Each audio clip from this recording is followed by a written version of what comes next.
In the past 2 weeks, I've had two new voiceover coaching students come to me in our very first session and tell me that they've had coaching with other people before. And these other coaches told them that unless they got rid of their accent, that they would not find success in this industry.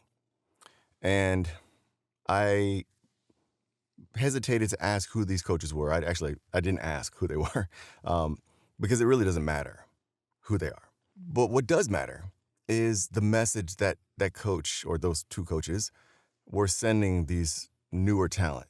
And that's what I want to talk about in today's video. The importance of saying thank you, but I'm going to do me anyway. Voiceover is a really interesting industry. It's very much different from any other industry that I've been a part of. I've been in the corporate world. I've been in the military world. I've been in the education world. I'm an expat. I live in South Korea. It's very different than anything I've ever experienced. And to be honest with you, I took a lot of my preconceived notions that I had, those paradigms that I had established from my previous jobs and industries that I worked in, and I brought it into voiceover, thinking it would be the same. But what I discovered is that in voice acting, this community, one, generally is very, very welcoming. I don't want to say it's like kumbaya, but we're all kind of just doing our thing, you know what I mean? Like, it's very much open and welcoming, and it's a nice community, generally speaking. There are the bad actors and some bad eggs out there, but that's wherever you go, right, in life. Also, about something about this industry is one of the only industries. I must say it's one of the only, because I can't be sure it's the only. It's one of the only industries that I know that actively and really tells you straight up in the casting, they want you to be authentically you. And this goes for not just commercial and corporate narration, but also video games and animation. You'll see castings for very, very specific, like drilled down to the age, the race, to the accent, to it's crazy how specific some of these specs come out. And this is where I'm kind of like finding that these two students that I coached are having trouble. Let me tell you what happened. These coaches told them that they needed to get rid of their accent. One has I want to call it a New York accent. I may be mistaken, but I believe it's somewhere Jersey or New York. And another one has a Texan accent. And to be honest with you, I resonate with what they're experiencing because I am biracial. I'm half black. I'm half Filipino. My mom is from the Philippines, immigrated to the United States. And my dad is from the South. He's from New Orleans, Louisiana. I grew up in Shreveport, Louisiana, right on the border of Texas and Louisiana and Arkansas. And so I grew up having an accent. And I worked really hard in the military and also when I became a teacher to kind of minimize that. But you can still hear it in some of the words I say, like curious. It takes a lot of effort for me to say curious, like the C-U-R sound. It comes out as curious. Sometimes instead of saying boil, I'll say broil or burl or something like that. It'll just come out. I can't say the word growing the way apparently it's not two syllables, it's one. I had a whole live directed session where the client was getting frustrated because I couldn't say the word growing, like between your legs. I couldn't say that word the way they wanted me to. That happened. And also some words like get. You know, I'm from the South. You know, we say get. You know, I'm about to get over there and get. G-I-T is the way it sounds. But I've had it called out during sessions, especially for clients on the West Coast. They're like, oh, can you please say get, G-E-T, instead of get? And it's really hard. Sometimes I just can't get it the way they want it to. But one thing I can say is, regardless of any of those things, it has never, ever stopped me from auditioning, from getting shortlisted, from booking the job, from completing the session successfully. I've done all four of those things. And and they applauded my efforts of trying to, fix the sounds, even though they didn't get it exactly the way they wanted to. But again, it goes back to, who are you? What is authentically you? And we'll circle back to that in just a second. Another thing that I struggled with, and I'm sure these two students also struggle with, is because outwardly I'm African American, clients sometimes expect me to sound a certain way. Now, this doesn't happen so much these days because the castings that I audition for these days are so drilled down in what they're looking for that I don't have to um, pretend to be something I'm not. I grew up sounding, because I said I grew up in Louisiana, in Shreveport, Louisiana, but I spent quite a bit of time overseas. My dad was in the military, so I'm a military brat. And before I came back to the States, I spoke basically pure English. Like there was no accent, no regional accents. And so I used to get teased a lot when I moved to Louisiana. People said I sounded quote unquote white. They're like, stop trying to sound white. And I'm like, well, I don't know what you're talking about. I don't even know what that means. I know I sounded different from the other students, but it wasn't something I actively like, oh, I sound different until they started calling me out for it. And so then I would try to pretend like, yeah, man. And, I would fake the funk and try to put on this urban accent. And that just sounded, I got clowned for that too. They used to make fun of me for that. Like, oh, now you faking it. And like, well, what do you guys want? Like, so anyways, it was a whole thing. I made a whole video about that struggle. I've had sessions earlier in my career, especially on platforms like Fiverr and Upwork, on Voice123 and Voices.com, where you typically will find, I won't say cheap clients, but these clients aren't the blue chip agencies. You know what I'm saying? They're smaller companies or local companies or whatever. And this is funny because I had this foreign client. I want to say they were from the UAE or Dubai or something. I don't know. It was one of those Middle Eastern countries.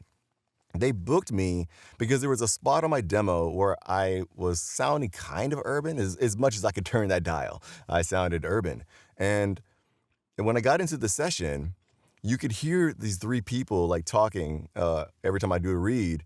And then they would talk amongst each other. And then their spokesperson, whoever decided to talk, was like, DJ, that was a great read, but we're wondering if you could, make it sound a bit more, urban. And I'm like, oh, here we go. Okay.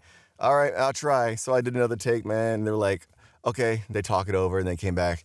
It's like, can you just imagine you're like from the from the Bronx, from the inner city, and they were saying everything but sound more black. Whatever that means to them. And this was the first time I experienced it in my face like that in voice acting. And so it was a shock. And I've had similar experiences early in my career. But regardless, as I've progressed and, landed agents and I got my managers and I'm getting auditions for these big clients like Apples and Samsungs and Google and Coca-Cola, like these big clients, I don't have to deal with those issues anymore. It's so specific to me, a lot of these castings are, or they just don't care. They say, just be you, be authentic and grounded and real, nothing too announcery, don't give me any of that nonsense, just be you. And this brings me back to these two students. I had a visceral reaction when they told me that these two coaches, I don't know who they are, told them that they would have trouble booking. One actually said, you will never book unless you get rid of the accent. And it's infuriating. It's infuriating because, one, who are you? I don't care if you're a casting director, if you're an agent, if you are another voice actor, if you are a coach, a demo, I don't care who you are. Nobody has the right or the authority to say anything like that because they don't speak for the entire industry.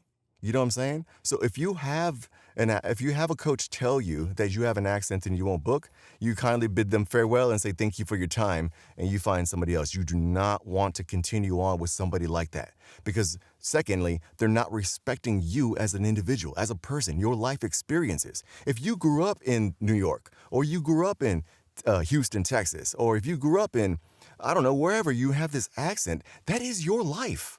That's your experiences shining through the sound of your voice. And it cannot be replicated by people who aren't from where you're from.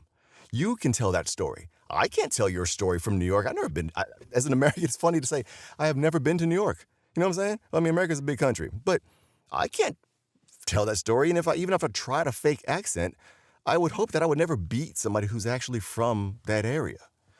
So that just doesn't make sense to me that two coaches would have the audacity to tell somebody to their face that they are less because of their accent. Do not let anybody tell you you are not enough.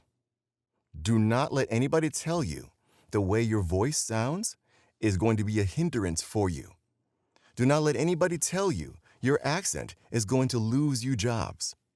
Do not let anybody tell you that your race or your gender or your religious beliefs or anything is a hindrance to your career. Because when I see these castings, and I don't want to show them because of confidentiality, but these castings are literally asking me, you know what, I'm not going to show it, but I'll read one of them right now. Like, just to give you an idea how specific they are. This one says, black male, 30s, typical American accent. This one says, male, 30s, ethnically ambiguous. Would love to hear Chicago accents. Next one, would love to hear Texan accents. Next one, male, 60s. Would love to hear Philly accents. Next one, 40s, ethnically ambiguous. Would love to hear Maine accents. I don't even know what a Maine accent sounds like. All I can think about is a lobster, and I don't know what a lobster sounds like. Guys, this is what I'm talking about. I don't know what kind of world these coaches live in or what time period they live in. Maybe they're just jaded because the industry has moved on and they are stuck in the announcerville, and now they're just relying on their years of experience to give them credibility for coaching. Sanford Meisner, I'm going to always repeat it. I swear to God, I'll repeat it in every single video. And then today I'm heated, so you know I'm saying it for real. And I'm trying not to say swear words and curse because I've had several of y'all reach out and say not to do that, so I'm trying to keep it clean. But understand that you see it's zoomed in. Usually I'm zoomed out. I'm zoomed in today because guys, Sanford Meisner says, acting is being absolutely truthful under the imaginary circumstances. Absolutely truthful means authentically you, genuinely you, 100% you, not fake, not faking the funk, not pretending to be somebody else, you're not a dude pretending to be a dude, pretending to be another dude. Authentically, truthfully you. And if that means your accent comes out, then that's what it is. That is exactly what it has to be. Now, if you have a dial that you can turn that accent, like I have a dial, I can turn my accent up or down depending on who I'm talking to. When I talk to my dad, it just automatically comes out stronger. If I'm talking to you guys on the camera, I can turn it down because I want to be accessible to everybody. But some of us don't have that dial. One of the special abilities of people who have accents, and that includes the black accent, that includes the Hispanic accent, that includes the foreign accents, that includes Caucasian, the way y'all talk. I mean, how can you expect to give a great performance if you're too focused on how you sound and trying to get rid of the accent and enunciate your words and say, I am super curious and I don't want to boil water and I have to use my groin or whatever. How would that would never fly. That would never fly, and it just smells and reeks of inauthenticity. And it means that you don't really know who you are. And if you do know who you are and you're still doing that, then maybe you need to get that fear out of you. And this is I feel really strongly about this because, like I said at the beginning, the voice acting industry is a great community, generally speaking. And it's one of the only industries that I've ever experienced that actively encourages you to be you, all of you, whatever it is. Okay? And you don't have to worry about being ostracized or teased or made fun of or picked on or, black sheeped. You don't have to worry about any of those things because there's enough work out here. There's enough jobs out here. There's enough roles out here for every single voice actor and more. And more. I mean, guys, anybody who says the industry is dying doesn't know what's going on with the industry. There are more than enough jobs for everybody. And if it means, you know what, let me just interject real quick. I don't usually name drop, but I'm going to name drop right now. There is a voice actor. His name is Troy Holden. And if you guys know Troy and you want to let him know I mentioned him in this video, go ahead and do that. His name is Troy Holden. I believe it's Troy Holden. Troy Holden. This dude has one of the strongest Southern accents, and I believe it's Texan. I may be mistaken. I know it's just super, super Southern. I mean, he's like, yeah, I can't even do it. It's so Southern. He just comes out and he's like, I'm about to get out there. And it's so what you would expect to be a stereotypical Caucasian male Southern accent. And I listened to one of his podcasts. And in that podcast, he talked about this story, how people told him, I don't know if it was agents or casting directors or coaches, told him he would never be able to book. He would never be a top flight voice actor because of that Southern accent. Do you know this dude is literally repped on both coasts, LA and New York? Has one of the strongest voices for the automotive industry. You know those automotive car commercials? Like, the dude he's almost cursed again. He's absolutely killing it with his accent. Can you imagine if he just tried to get rid of that accent? He would sound like everybody else. But he leaned into what makes him him. He leaned into what differentiates him from everyone else. He's being truthful. He's being absolutely truthful in all of these imaginary circumstances, aka audition scripts, and he's booking. He's booking. And now he's known. He actually has branded himself following that Southern accent that he has. As a closing note, those two students know who they are. I don't know if they'll watch this video or not, but they know exactly who they are. And it hurt my heart to hear that. Like, come on, guys. Like, how can you tell somebody that they'll never succeed because of something they can't control? You know what I'm saying? That's a struggle that so many of us face. It's a struggle that many people don't even understand, but it's a struggle that people face, like, day to day, being told they're not enough.